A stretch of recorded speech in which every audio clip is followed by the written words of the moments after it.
항상 건국대 모빌리티 연구원 학술대를 즐거운 마음으로 구경하고 있는데 올해도 초대해 주셔서 감사합니다. 저는 도시 인프라의 시약이라는 제목으로 오늘 발표를 준비했는데요. 발표문을 읽기에 앞서서 제가 처음 가졌던 연구 질문을 공유하고 시작하면 좋을 것 같아서 슬라이드 하나로 넣었습니다. 도시 인프라와 관련된 인프라 인문학도 저도 아직 공부가 부족한 상태라서 발표자로 나서는 것이 좀 부끄러운 생각이 드는데요. 제가 발표를 요청받고 머릿속으로 이런저런 생각을 하면서 품었던 첫 번째 질문은 도시 인프라를 단순히 구조물이 아니라 행위자로서 사유할 때 발생하는 특성, 제일 주목해야 될 특성이 무엇일까? 이 질문에서 출발해서 이것을 제가 전공하고 있는 현대시와 연결해 보려고 했습니다. 도시 인프라의 행위성을 중요하게 봤을 때 이것이 가장 뚜렷하게 감지되기 시작한 것이 한국 현대문학장에서 언제였을까를 생각했고, 그러면서 1990년대를 찾아보게 됐습니다.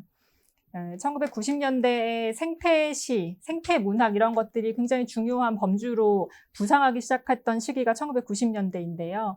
기존의 생태 담론이 충분히 무르익어 있고 지금도 활발히 연구되고 있습니다만 이 담론의 성과와 동시에 한계를 짚어보면서 이거를 도시 인프라의 언어로 다시 쓸 수 있다면 어떨까, 이런 질문에서 연구를 시작하게 되었습니다.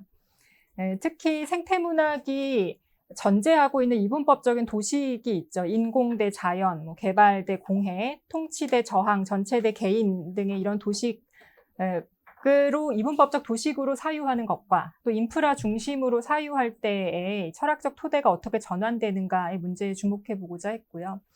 그랬을 때 가장 제 눈에 띄었던 것이 1990년대 이문재 시인의 시와 텍스트 산문들이었습니다.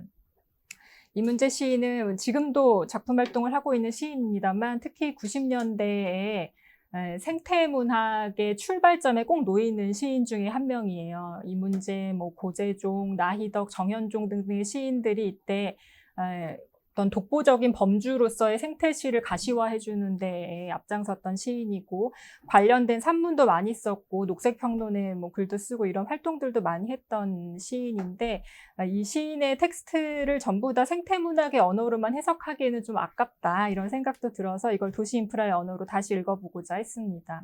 그리고 보이지 않는 도시의 하부 구조가 언제 어떻게 왜 신체로 감각되는가에 집중하면서 시 몇 편을 제독하는 것을 오늘의 발표 목표로 삼겠습니다. 이후의 슬라이드는 재미나이가 만들어준 것이기 때문에 원고를 부분 읽으면서 진행하도록 하겠습니다. 35페이지 들어가며인데요.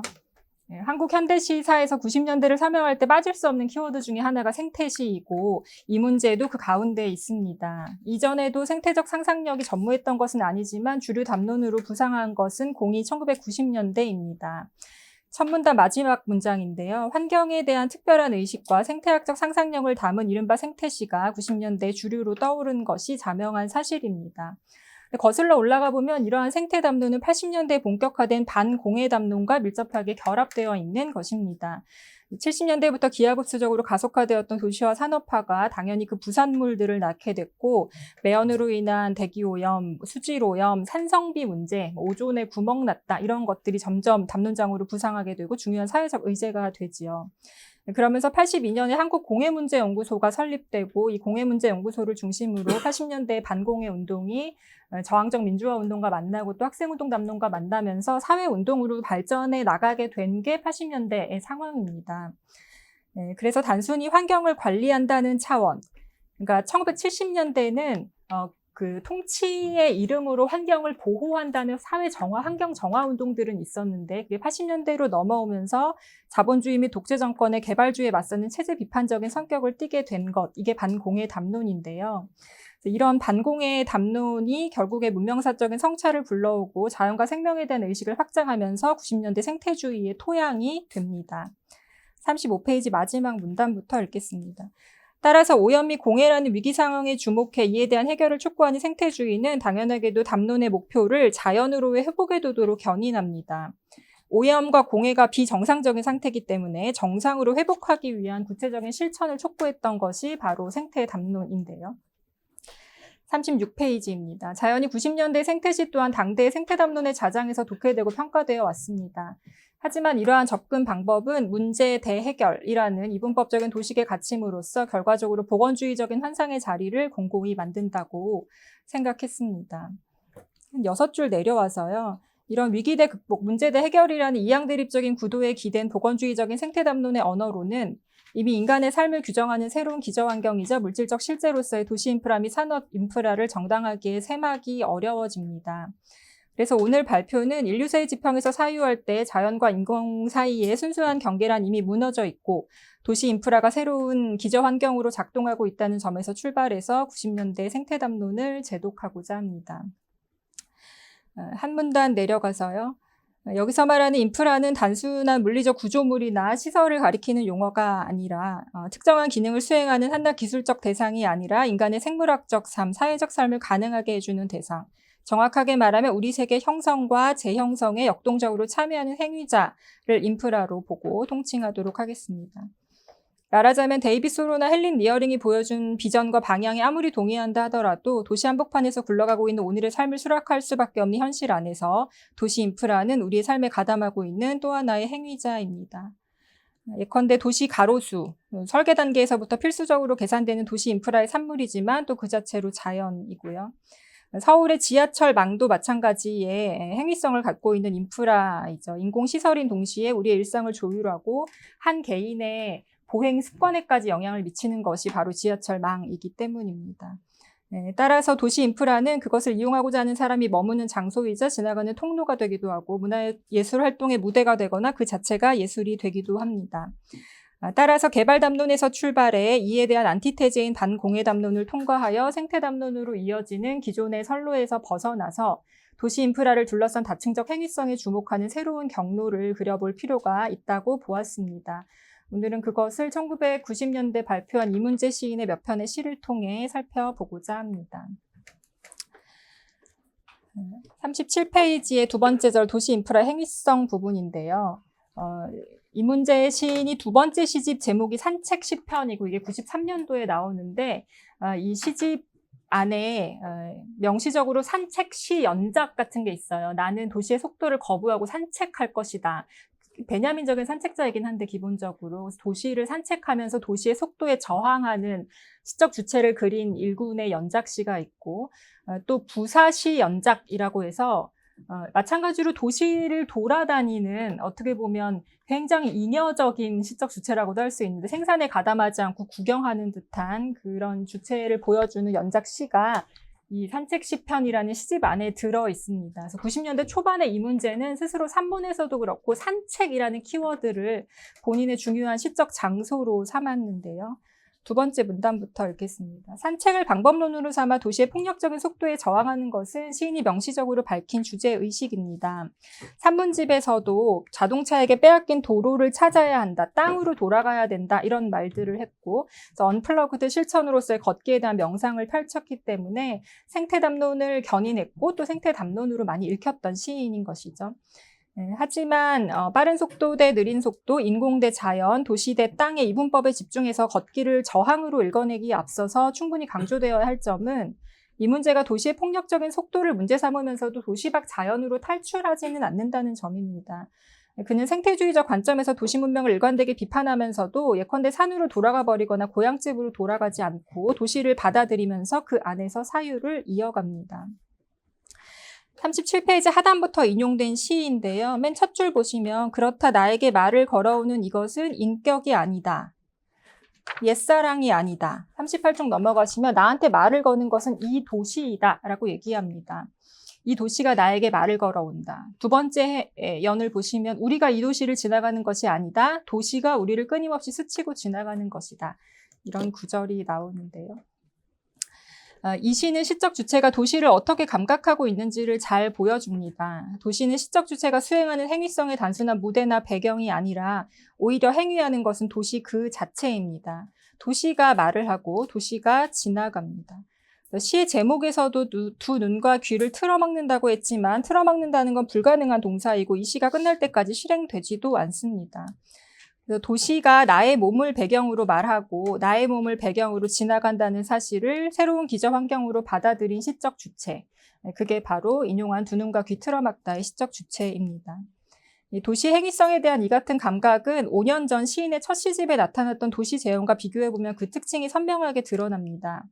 이 문제의 첫 시집이 88년에 나온 내 젖은 구두를 벗어 해에게 보여줄 때라는 시집인데 여기에도 도시 재현이 나옵니다. 근데 이때의 도시 재현은 자연의 표상을 경유하는 방식으로 나타나요. 38페이지 밑에서 두 번째 문단의 마지막 문장부터 보면 여기에서 나는 구름으로 대표되는 자연과 교감하는 방식으로 혹은 구름은 경유하는 방식으로 도시의 표정을 읽어냅니다. 하지만 90년대 시집에 오면 그런 방식의 전통적인 서정적 주체의 모습이 드러난다기보다는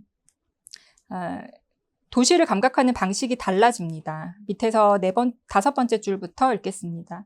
이제 도시의 특징은 우리의 삶의 상수로서 기입되어 있는 자연이나 우리의 주관성이 관장하고 있는 기억과 견주어 보며 독해될 수 있는 것이 아니다. 도시는 이미 여기에 있다. 이게 중요한 것인데요. 39페이지 넘어가서요. 또한 나를 끊임없이 스치고 지나가는 이 도시의 언어는 깜빡이는 형태로 나에게 감각됩니다. 산책시 연작 중 하나인 저 깜빡이는 것들이라는 시에 나타나 있는데요. 깜빡이는 화면, 엘리베이터의 표시등, 신호등, 액정 화면, 커서 이런 깜빡임들이 나에게 말을 걸어오는 도시의 언어라고 쓰고 있는 시입니다. 기다림의 사건을 수치로 환원해 출력하며 우리를 조급하게 만드는 각종 신호들이야말로 도시가 내는 목소리입니다. 이것은 우리 행위의 방향과 속도의 만급을 조절하는 목소리로 도시 인프라의 행위성을 무엇보다 잘 보여줍니다.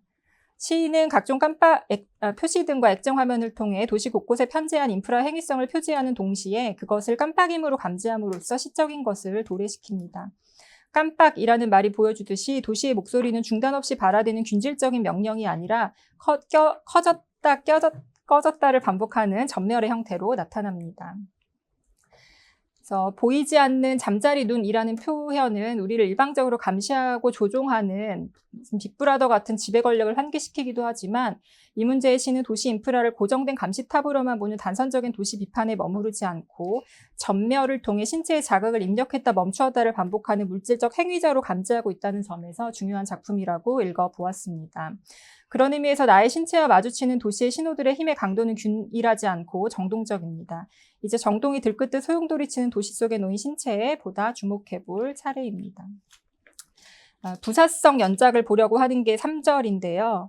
산책 시편이라는 시집에 실린 두 종류의 연작시 중에 부사성이라는 제목을 달고 있는 연작시가 있습니다. 우리 그 품사 부사인데요. 이때 말하는 부사는 부사성이란 독특한 어휘에 대한 명시적인 설명은 나오지 않지만 자서에서 시인은 저 무력하기만 한 부사성으로부터 기어이 어떤 에너지를 추출하고자 하는 바람은 절망 이후에 더 큰 절망일 것이라고 말한 바 있고 이를 통해 알 수 있는 것은 부사성의 핵심이 무력함에 있다는 것입니다. 실제로 13편의 부사성 연작시의 특징은 속수무책이고 어쩔 수 없고 무기력한 것들인데요. 40페이지로 넘어가서요. 부사는 필수, 체온이나 용언과 달리 필수적인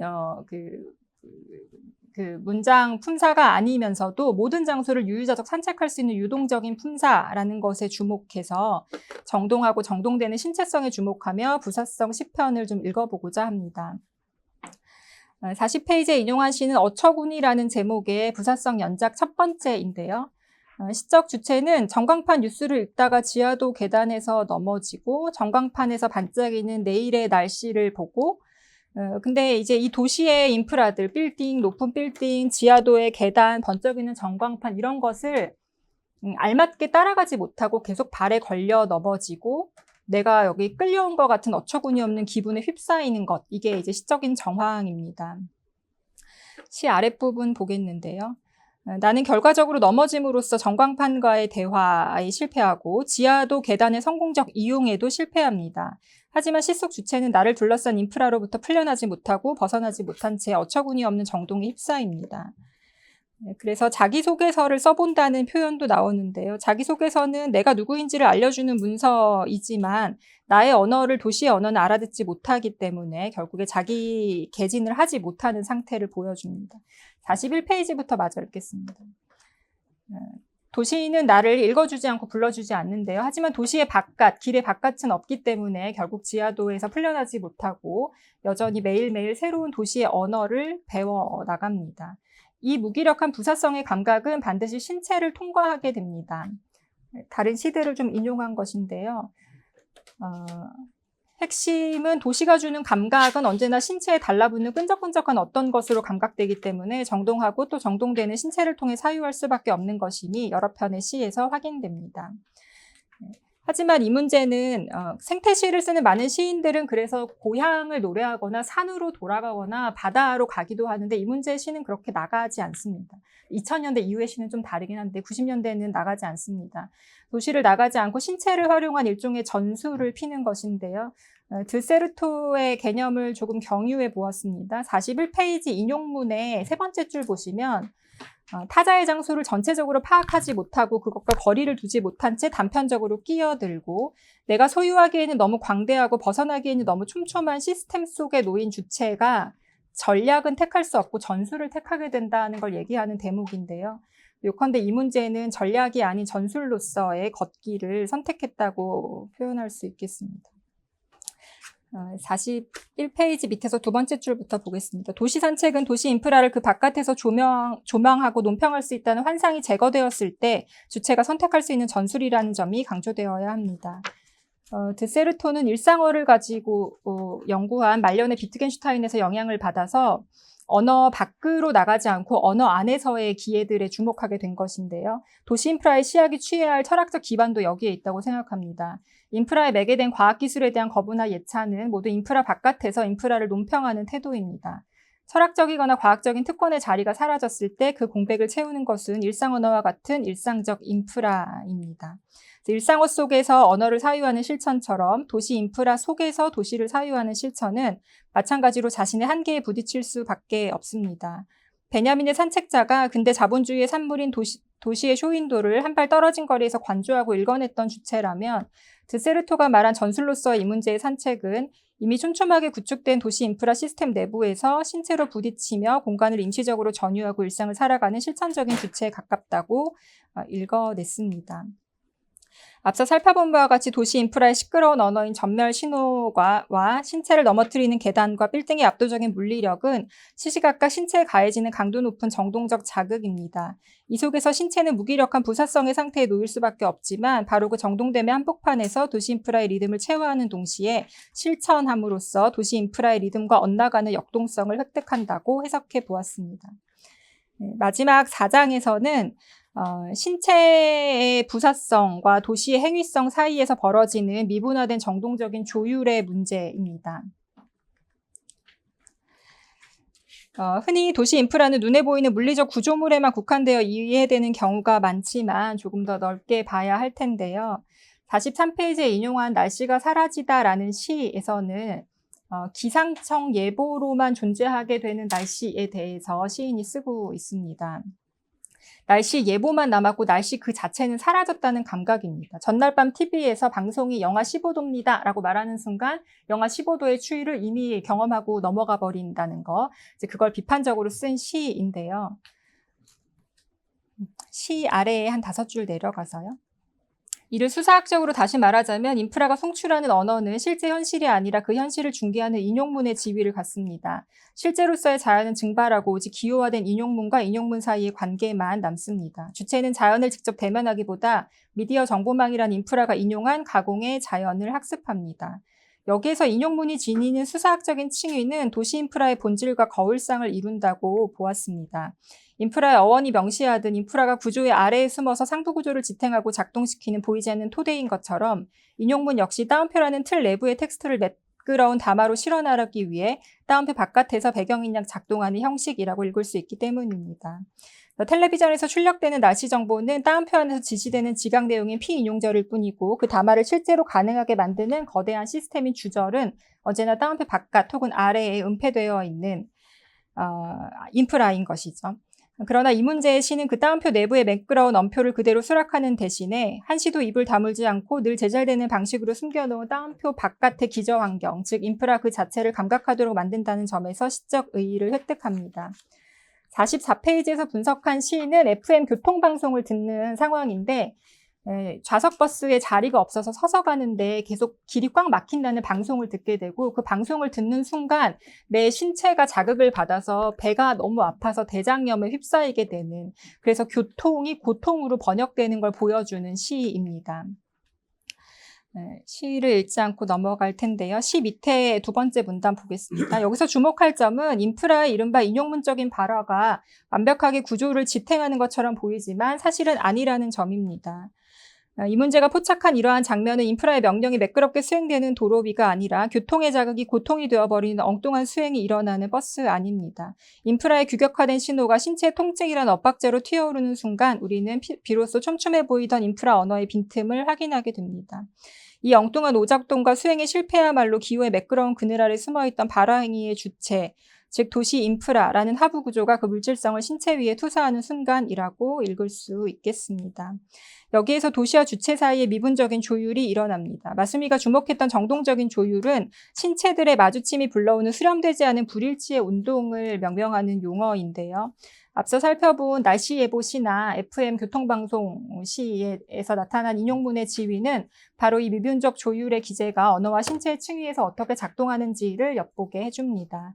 전광판의 날씨 예보와 라디오의 교통 중계는 도시의 목소리가 언제나 저자 없이 타자의 담론을 인용하는 것으로 채워져 있음을 슬쩍 보여주고, 주체의 신체는 넘어짐과 현기증 그리고 대장염이라는 구체적인 증상으로 매끄럽게 봉합되지 않은 빈틈을 슬쩍 보여줍니다. 서로에게 달라붙은 이 끈적끈적한 불일치야말로 도시와 주체 사이의 미세한 조율을 보여줍니다. 이 문제의 시에서 도시는 내 신체의 배경이 아니라 나와 마찬가지로 정동하고 정동되는 행위자로 그려집니다. 그리고 정동은 나의 신체로 단순히 전염되는 데에 머무르지 않고 시시각각 미분적인 조율을 발생시킵니다. 이 미분적 조율 속에서 90년대 생태시가 감지한 뜻밖의 지평이 열린다고 볼 수 있겠습니다. 도시 인프라에 포획되어 매일매일 새로운 말을 배워야 했던 무력한 신체가 역설적이게도 그 인프라의 불일치 운동을 통해 시스템 내부의 틈새를 직시하게 되기 때문입니다. 따라서 이 문제의 산책은 도시 문명에 대한 단순한 거부나 저항으로 읽을 수 있는 시가 아닙니다. 이는 거대 도시 인프라를 또 하나의 생태적 실제로 수락한 신체가 감각한 미세한 엇박자를 통해 시스템의 행위성을 사유토록 해주는 시적 전술입니다. 45쪽 맨 마지막 문단만 읽고 마무리하겠습니다. 요컨대 1990년대 이 문제의 시에서 도시는 단순한 배경이 아니라 주체의 신체와 함께 요동치는 하나의 거대한 신체이며 이 둘 사이에는 미분적 조율이 쉼없이 발생합니다. 결국 본 발표가 모색하고자 했던 도시 인프라의 시학은 운명에 대한 단선적인 거부나 유토피아적인 회귀가 아닌 엄연한 실제로 도래한 인프라를 온몸으로 통과하며 그 내부에서 감각의 미세한 엇박자를 발명해내는 실천적 시학이라고 하겠습니다. 이상으로 발표 마치겠습니다.